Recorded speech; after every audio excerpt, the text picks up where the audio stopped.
Le petit matin Sud Radio, 5h-7h, Benjamin Glaise. Sud Radio, il est 6h40, la vie en vrai, allez tous à vos raquettes. Depuis les Jeux Olympiques, le ping-pong cartonne, le nombre de licenciés a explosé et vous êtes de plus en plus nombreux à investir dans une table de ping-pong. Ça tombe bien, le numéro 1 mondial est français, la marque s'appelle Cornio et nous sommes avec donc son directeur commercial. Bonjour François Robert. Bonjour à tous. Et merci d'être avec nous ce matin sur Sud Radio. Alors c'est vrai qu'on a vibré cet été avec les exploits des frères Lebrun, Alexis et Félix. Vous le confirmez, il y a vraiment un engouement, un effet Jeux Olympiques dans les ventes de tables de ping-pong. Oui, il y a eu clairement un effet, je vais pas dire stop and go, mais en tout cas go assurément, parce que on avait une année tout à fait normale jusqu'à la fin du mois de juillet, et alors d'un seul coup, à partir de début août, les ventes se sont envolées et absolument pas une hauteur qu'on avait anticipée. On avait déjà fait plusieurs fois des Jeux Olympiques, forcément, hein. Et alors là, d'un seul coup, ça a été vraiment une croissance énorme, puisque pour vous donner un ordre d'idée, entre début août et maintenant, les ventes en France se sont envolées entre 50 à 70% selon le créneau de distribution, ce qui est dans notre domaine d'activité, qui est un domaine traditionnel, quelque chose d'excessivement important. Bah oui, alors faut s'adapter en plus à ça, parce que c'était pas forcément prévu, j'imagine, en début d'année. Comment on s'organise comme ça, un peu dans l'urgence? Alors, on a une très grande chance. Déjà, on est une taille de PME avec des gens très engagés, mais c'est surtout qu'on est fabricant français, donc tout est fait en France. On a un écosystème avec nos sous-traitants qui eux-mêmes sont pour la plupart à côté de l'usine ou pas très très loin. Et donc, en fait, la réactivité, quand vous êtes fabricant français, elle est beaucoup plus importante que si vous faisiez faire vos tables à l'autre bout du monde et qu'il fallait un bateau pour les faire venir. Donc, en fait, notre localisation Made in France, c'est un énorme atout. C'est un avantage. Il y a Noël en plus qui arrive, donc j'imagine que ça va continuer.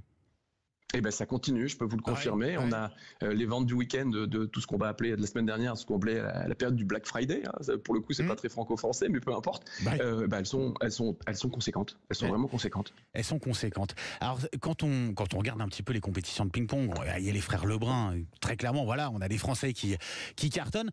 Mais traditionnellement, c'est plutôt un sport où les Chinois raflent tout. Comment on explique que le leader mondial de fabrication de tables de ping-pong soit français?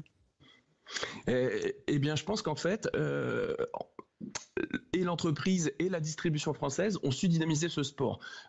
À l'origine du développement d'une tennis de table loisir en France, on avait, nous en France, on était un peu les champions, on va dire, de la grande distribution.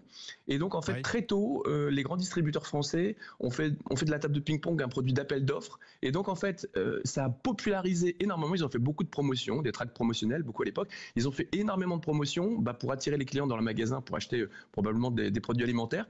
Et ça a popularisé de manière complètement incroyable ce produit, et ça a été relayé après par les magasins de sport, les grandes enseignes de magasins de sport qui ont un petit peu pris le relais, et donc c'est un produit qui a toujours été mis dans la lumière des publicités de la grande distribution. Et puis après, les qualités intrinsèques du sport, c'est super sympathique, c'est d'un accès facile, c'est familial, c'est de tous âges. Je pense que les qualités intrinsèques de ce sport ajouté à une puissance de distribution, on en fait un produit ultra populaire en France. Bah oui, c'est facile, on en voit beaucoup des tables de ping-pong dans les jardins, effectivement. Exact. C'est vrai que c'est facile. Bon, après il y a le prix quand même. C'est François Robert. Ça nécessite quand même d'y mettre l'argent, quoi. Je dirais oui et non.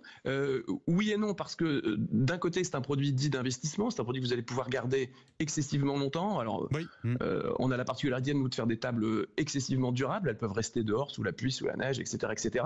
Donc c'est un produit durable. Et puis au fond, est-ce qu'il y a beaucoup de sports où vous achetez l'équipement de sport pour mettre chez vous, si vous faites bien le tour, au fond la table de ping-pong c'est quasiment l'équipement sportif le moins cher qui existe. Hein. Si vous achetez un terrain de tennis, une piscine, c'est combien sur la table que sais-je encore.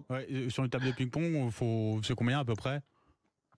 Vous allez avoir des tables de ping-pong entre 500 € et puis alors après, on peut monter bien entendu jusqu'à 1000, 1400 €, voire 2000. Mais voilà, autour de 600 €, vous avez un bon produit. Bon, et c'est quoi, dernière question, c'est quoi la table de ping-pong du futur, celle sur laquelle vous travaillez en ce moment, François Robert?